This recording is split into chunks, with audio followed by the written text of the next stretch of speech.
Assalamualaikum warahmatullahi wabarakatuh. Saya Mustafidia dengan NPM 1811040385, mahasiswa semester 8 Prodi Pendidikan Bahasa Inggris, akan sedikit menjabarkan tentang pendidikan di Indonesia selama masa penjajahan Belanda, dengan tujuan untuk memenuhi tugas ujian komprehensif dalam bidang wawasan kependidikan.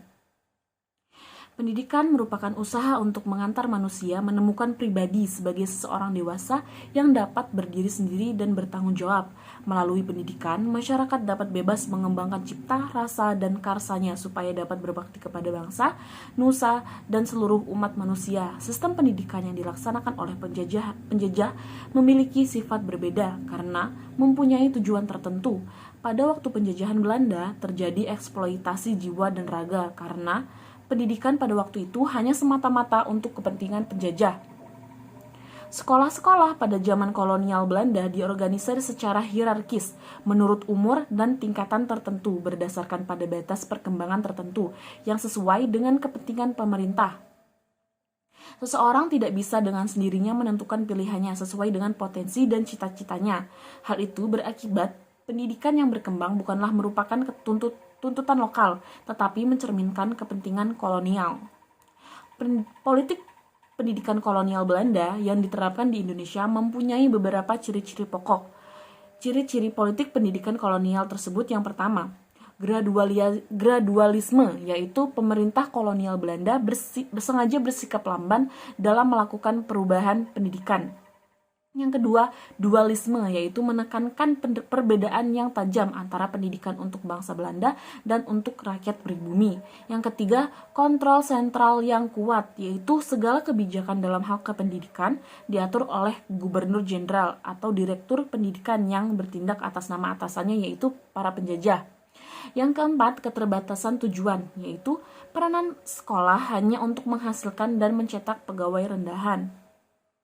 Yang kelima, prinsip konkordasi, yaitu menjaga agar sekolah-sekolah di Indonesia mempunyai kurikulum dan standar yang sama dengan sekolah-sekolah di negeri Belanda. Dan yang terakhir, tidak adanya perencanaan pendidikan yang sistematis, yaitu masing-masing sekolah berdiri sendiri tanpa ada hubungan organisasi antar sekolah satu dengan yang lainnya, sehingga tidak ada jalan untuk bisa melanjutkan ke sekolah yang jenjangnya lebih tinggi. Ciri-ciri umum tersebut merupakan sistem pendidikan yang dibuat oleh pemerintahan kolonial Belanda dan sudah diterapkan mulai dari munculnya pendidikan Belanda di Indonesia hingga akhir penjajahan Belanda di Indonesia. Pendidikan pada masa penjajahan Belanda pada awalnya hanya digunakan untuk memenuhi kebutuhan bangsa Belanda di Indonesia. Pada perkembangan selanjutnya, pendidikan digunakan sebagai alat penjajah untuk mencetak tenaga kerja murah atau pegawai rendahan yang sangat diperlukan untuk perusahaan-perusahaan Belanda di Indonesia.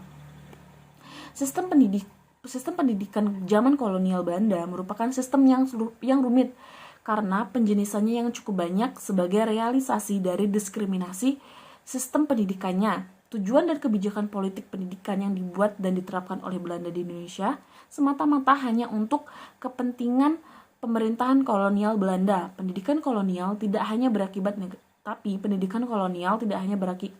negatif bagi masyarakat Indonesia, tetapi juga memberikan dampak positif karena setelah penjajahan Belanda di